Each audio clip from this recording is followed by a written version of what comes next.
యాక్చువల్గా మూవీస్ని కిల్ చేసేది ఏదైనా ఉందంటే అది పైరసీ అనమాట. ఖచ్చితంగా. సో చాలా వరకు ఈ పైరసీ ఎఫెక్ట్ వల్లే చాలా సినిమాలు కూడా నష్టపోయాయి. సో కొన్ని సినిమాలు అయితే సినిమా రిలీజ్ కాకముందే సినిమా షూటింగ్ టైంలో ఉండగానే వాటికి సంబంధించిన ఫస్ట్ కాపీని కూడా పైరసీ చేస్తారు.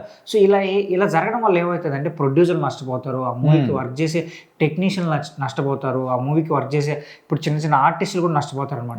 సో పైరసీ అనేది చాలా ప్రమాదకరంగా మారింది అనమాట.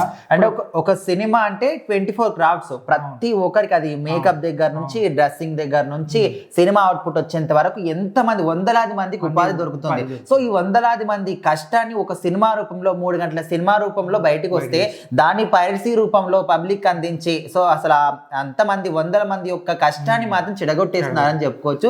సో ఇప్పుడు గేమ్ చేంజర్ విషయంలో కూడా ఇదే జరిగింది.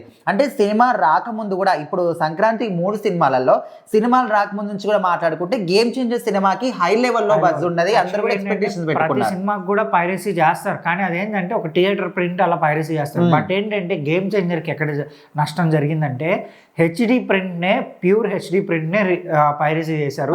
అసలు ఇది ఎలా జరిగిందో మరి ప్రొడ్యూసర్లు సీరియస్గా తీసుకోవాలి, దీనిపైన కేసు కూడా నమోదు చేయాలి. ఎందుకంటే మూవీ రిలీజ్ అయిన 1 డేకే హెచ్డి ప్రింట్ అంటే సో ఫ్యాన్స్ కూడా ఇప్పుడు భారీ నష్టం. అది కనీసం 1 డే కూడా కాకముందే, కంప్లీట్ కాకముందే 1 డే చూసుకుంటే మనము మిక్స్డ్ టాక్ వచ్చింది, సరే ఫస్ట్ డే ఏ సినిమా కన్నా కూడా మిక్స్డ్ టాక్ వస్తుంది, అది పక్కన పెడితే ఈ లాంగ్ రన్ లో మంచి హిట్ కొడతాయి ఖచ్చితంగా ఏ సినిమా.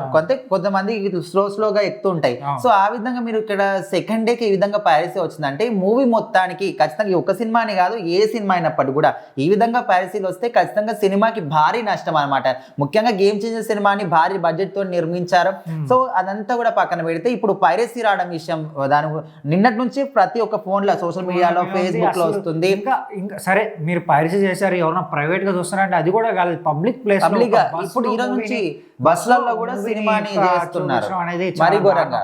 కనీసం మనకన్నా ఆ నాలెడ్జ్ ఉండాలి, అరే మూవీ పైరసీ అయింది సో దాన్ని మనమే అరికట్టాలంటే దాన్ని డౌన్లోడ్ చేయకుండా ఉండాలి, అలాగే చూడకుండా ఉండాలి.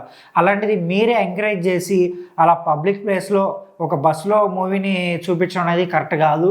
సో దీనిపైన ఖచ్చితంగా యాక్షన్ తీసుకోవాలి. ఇలా చేస్తామంటే ఫ్యూచర్లో మూవీస్ అనేది తగ్గిపోతాయి, వాళ్ళు కూడా క్వాలిటీ తగ్గించేస్తారు. సో చూద్దాం మరి ఏం జరుగుతుంది అనేది. సో దీనిపైన మీరేమనుకున్నా కూడా కామెంట్ చేసి చెప్పండి.